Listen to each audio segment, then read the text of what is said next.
Experiments made up on the sea have been objected to on account of its constantly changing altitude, and the existence of banks and channels which produce a crowding of the waters, currents, and other irregularities. Standing water has therefore been selected, and many important experiments have been made, the most simple of which is the following.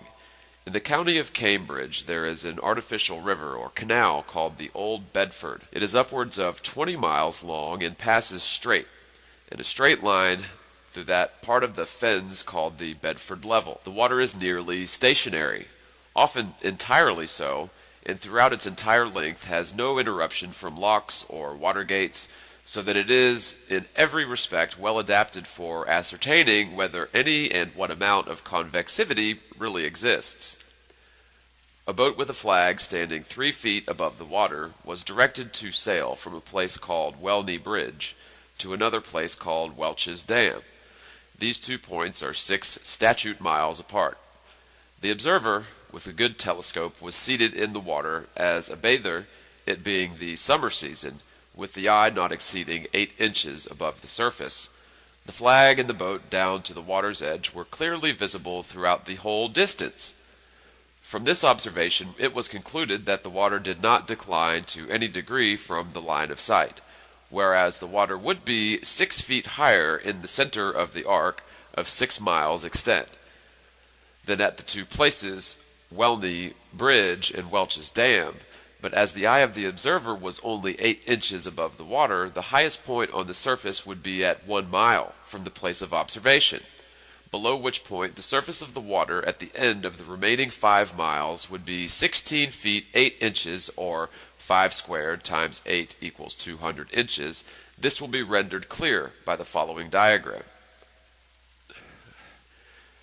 Let AB represent the arc of water from Welney Bridge to Welch's Dam, 6 miles in length, and AL, the line of sight, which is now a tangent to the arc, AB. The point of contact, T, is 1 mile from the eye of the observer at A, and from T to the boat at B is 5 miles. The square of 5 miles multiplied by 8 inches is 200 inches, or, in other words, that the boat at B would have been 200 inches or above 16 feet below the surface of the water at T, and the flag on the boat, which was 3 feet high, would have been 13 feet below the line of sight at ATL. From this experiment it follows that the surface of standing water is not convex, and therefore that the earth is not a globe. On the contrary, this simple experiment is all sufficient to prove that the surface of the water is parallel to the line of sight and is therefore horizontal, and that the earth cannot be other than a plane. In diagram figure 3, this is perfectly illustrated. Picture 3. AB is the line of sight and CD the surface of the water equidistant from or parallel to it throughout the whole distance observed. Although, on account of the variable state of the water, objections have been raised to experiments made upon the seashore to test the convexivity of the flood or ebb tide level, none can be urged against observations made from higher altitudes. For example, the distance across the Irish Sea between Douglas Harbor in the Isle of Man and the Great Orm's Head in North Wales is 60 miles. If the earth is a globe and the surface of the water would form an arc 60 miles in length, the center of which would be 1,944 feet higher than the coastline at either end, so that an observer would be obliged to attain this altitude before he could see the Welsh coast from the Isle of Man, as shown in the diagram figure 4. It is well known, however, that from an altitude not exceeding 100 feet, that the Great Orm's Head is visible in clear weather from Douglas Harbor. The altitude of 100 feet could cause the line of sight to touch the horizon at the distance of nearly 13 miles, and from the horizon to Orm's Head being 47 miles, the square of this number multiplied by 8 inches gives 1,472 feet as the distance which the Welsh coastline would need to be below the line of sight, BC, A representing the Great Orm's Head, which is being 600 feet high in its summit, would be 872 feet below the horizon. Many similar experiments have been made across the St. George's Canal, between points near Dublin and Holyhead, and always with results entirely incompatible with the doctrine of rotundity. Again, it is known that the horizon at sea, whatever distance it may extend to the right and left of the observer on land, always appears as a straight line. The following experiment has been tried in various parts of the country at Brighton, on a rising ground near the race course. 2 poles were fixed in the earth 6 yards apart and directly opposite the sea. Between these poles a line was tightly stretched parallel to the distant horizon. From center of the line the view embraced not less than 20 miles on each side, making a distance of 40 miles. A vessel was observed sailing directly westwards. The line cut the rigging a little above the bulwarks, which it did for several hours, or until the vessel had sailed at the whole distance of 40 miles. This will be understood by reference to the diagram figure 5. If the Earth were a globe, the appearance would be as represented in figure 6. The ship coming into view from the east would have to ascend an inclined plane for 20 miles until it arrived at the center of an arc AB, whence it would have to descend for the same distance. The square of 20 miles multiplied by 8 inches gives 266 feet as the amount the vessel would be below the line CD at the beginning and at the end of the 40 miles. If we stand upon the deck of a ship, or mount to the mast ahead, or go to the top of a mountain, or ascend above the earth in a balloon, and look over the sea, the surface appears as a vast inclined plane raising up in the distance it intercepts the line of sight. If a good mirror can be held in the opposite direction, the horizon will be reflected as a well-defined mark, or line across the center, as represented in the diagram figure 7. Ascending or descending, the distant horizon does the same. It rises and falls with the observer, and is always on a level with his eye. If he takes a position where the water surrounds him, as at the masthead of a ship out of sight of land, or on the summit of a small island far from the mainland, the surface of the sea appears to rise up on all sides equally and to surround him like the walls of an immense amphitheater. He seems to be in the center of a large concavity, the edges of which expand or contract as he takes a higher or lower position. This appearance is so well known to seagoing travelers that nothing more need be said in its support. But the appearance from a balloon is familiar only to a small number of observers, and therefore it will be useful to quote from those who have written upon the subject.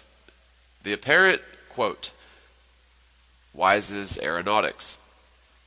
Quote, the apparent concavity of the earth as seen from a balloon, a perfectly formed circle encompassed by the visible planisphere beneath, or rather the concave sphere, it might be called, for I had attained a height from which the surface of the earth assumed a regularly hollowed or concave appearance, an optical illusion which increases as you recede from it.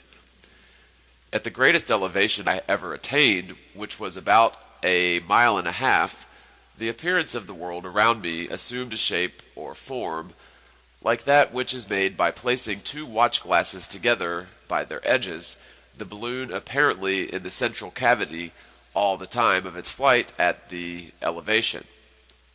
End quote. Wise's Aeronautics. Great World of London. Quote, another curious effect of the serial ascent was that the Earth, when we were at our greatest altitude, positively appeared concave, looking like a huge dark bowl, rather than the convex sphere such as we naturally expect to see. The horizon always appeared to be on a level with our eye, and seems to rise as we rise, until at length of the elevation of the circular boundary line of sight becomes so marked that the earth assumes the anomalous appearance, as we have said, of a concave rather than a convex body. Mayhew's Great World of London. End quote. Mr. Elliot, an American aeronaut, in a letter giving an account of his ascension from Baltimore, thus speaks of the appearance of the earth from a balloon. Quote, I don't know that I ever hinted heretofore that the aeronaut may well be most skeptical man about the rotundity of the earth. Philosophy imposes the truth upon us, but the view of the earth from the elevation of a balloon is that of an immense terrestrial basin, the deeper part of which is that directly under one's feet. As we ascend, the earth beneath us seems to recede, actually to sink away, while the horizon gradually and gracefully lifts a diversified slope stretching away further and further to a line that at the highest elevation seems to close with the sky. Thus, upon a clear day, the aeronaut feels as if suspended at about an equal distance between the vast blue oceanic concave above and the equally expanded terrestrial basin below.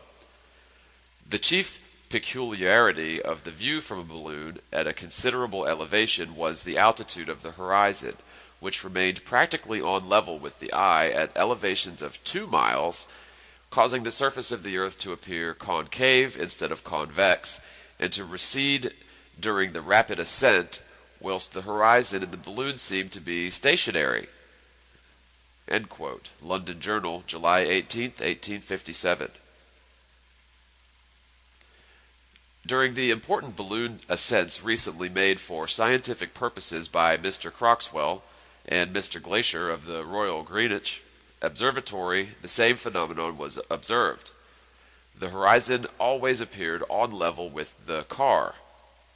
Vide, Gallisher's report. The following diagram represents this appearance. Figure 8. The surface of the Earth, CD, appears to rise to the line of sight from the balloon and seems to close with the sky.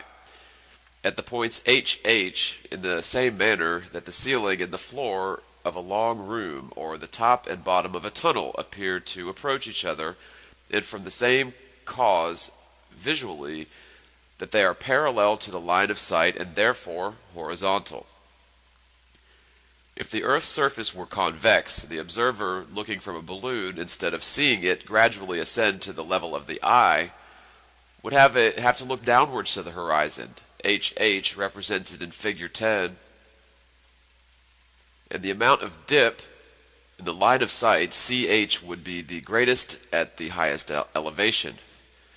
Many more experiments have been made that are here described, but the selection now given is amply sufficient to prove that the surface of water is horizontal and that the Earth, taken as a whole, its land and water together, is not a globe, has really no degree of sphericity, but is to all intents and purposes a plane. If we now consider the fact that when we travel by land or sea, and from any part of the known world in a direction towards the North Polar Star, we shall arrive at one and the same point, we are forced to the conclusion that what has hitherto been called the North Polar region is really the center of the Earth, that from its northern center the land diverges and stretches out, of necessity towards a circumference, which must now be called the southern region, which is a vast circle, and not a pole or center, that there is one center, the north, and one circumference, the south. This language will be better understood by reference to the diagram in Figure 10. Figure 10. North represents the northern center, and SSS the southern circumference, both icy or frozen regions. That the south is an immense ring or glacial boundary is evident from the fact that within the Antarctic Circle, the most experienced, scientific, and daring navigators have failed in their attempts to sail in a direct manner completely around it. Lieutenant Wilkes of the American Navy, after great and prolonged efforts and much confusion in his reckoning, is nearly stationary, often entirely so, and throughout its entire length has no interruption from locks or water gates, so that it is in every respect well adapted for ascertaining whether any and what amount of convexivity really exists. About the summer season, with the eye not exceeding 8 inches above the surface. The flag and the boat down to the water's edge were clearly visible throughout the whole distance. From this observation, it was concluded that the water did not decline to any degree from the line. Experiments have been made, the most simple of which is the following. In the county of Cambridge, there is an artificial river or canal called the Old Bedford. It is upwards of 20 miles long and passes straight, in a straight line, through that part of the fens called the Bedford Level. The water, with a flag standing 3 feet above the water, was directed to sail from a place called Welney Bridge to another place called Welch's Dam. These 2 points are 6 statute miles apart. The observer, with a good telescope, was seated in the water as a bather, it being.